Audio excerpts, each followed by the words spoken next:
नाही मी म्हटलं ना की या भाजपचं मला एक आव्हान सेकंड होतं, पण मला जे मताधिक्य मिळाले ते 14,000च्या घरात आहे आणि भाजपला मिळाले ते 4,000च्या घरात आहे. म्हणजे कोणाचं आव्हान काय होतं ते समोर तुमच्या सिद्ध झालेलं आहे. मिलिंद वैद्य यांनी जो काही विजय इथं मिळवलेला आहे, विशेष म्हणजे ते 6व्यांदा विजयी झालेले आहेत आणि मताधिक्याने विजयी झालेले आहेत.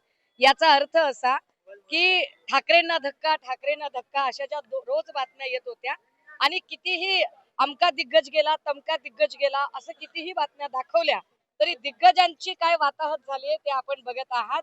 वायकरांची मुलगी असेल, राहुल शेवाळेंची भाऊजाई असेल, सरवणकरांचा मुलगा असेल किंवा स्वतः यामिनी जाधव असेल, यांची जी दानादान उडाली यातनं एक स्पष्ट होतंय की खूप भले भले दिग्गज जरी कुठे कुठे गेले असले तरी ज्या सामान्य शिवसैनिकांच्या जीवावर ही शिवसेना उभी आहे तो सामान्य शिवसैनिक, तो मुंबईकर याने असामान्य काम करत इथल्या सगळ्या दिग्गजांना धूळ चारलेली आहे.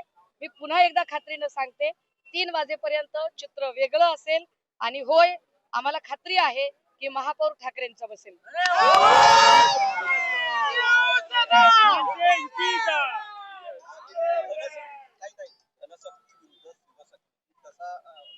अर्थात ही धनशक्ती विरुद्ध जनशक्ती तर होतीच होती, पण ही निष्ठावंतांची लढाई होती.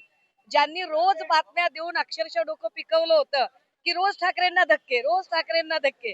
पण आता लक्षात आलं असेल की ठाकरेंना धक्के अशा कितीही बातम्या दिल्या तरी गद्दारांच्या सोबत किती टक्के, तर फार तर खोकेवाल्यांचे टक्के त्यांच्या सोबत असतील. पण सामान्य शिवसैनिक ज्या पद्धतीने इथे महेश सावंतांनी एक लढत दिलेली आहे, मिलिंदजी निवडून आलेले आहेत, आमच्या लोणार रावतजी निवडून आलेल्या आहेत, आमच्या सकीना शेख निवडून आलेल्या आहेत, निशिकांत शिंदेची लढत ही फार महत्वाची लढत होती, ते निवडून आलेले आहेत.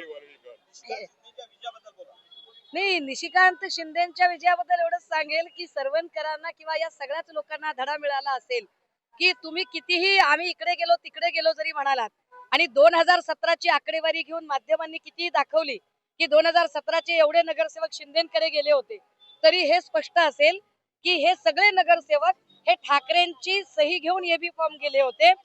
ठाकरेंची सही त्या एबी फॉर्म वर होती म्हणून 17ला ते निवडून आले होते. यावेळेला तिथे ठाकरेंची सही नाही. याचा काय परिणाम होऊ शकतो हे सरवणकर, राहुल शेवाळेला तर दुसऱ्यांदा, यामिनी जाधवला तिसऱ्यांदा, त्या सगळ्यांना हे कळलेलं आहे. आमची यामिनी जाधवांना पुन्हा विनंती आहे की आता लोकसभा झाली, विधानसभा झाली, महानगरपालिका झाली, एखाद्या ग्रामपंचायतीत सुद्धा त्यांनी उभं राहावं, हरकत नाही.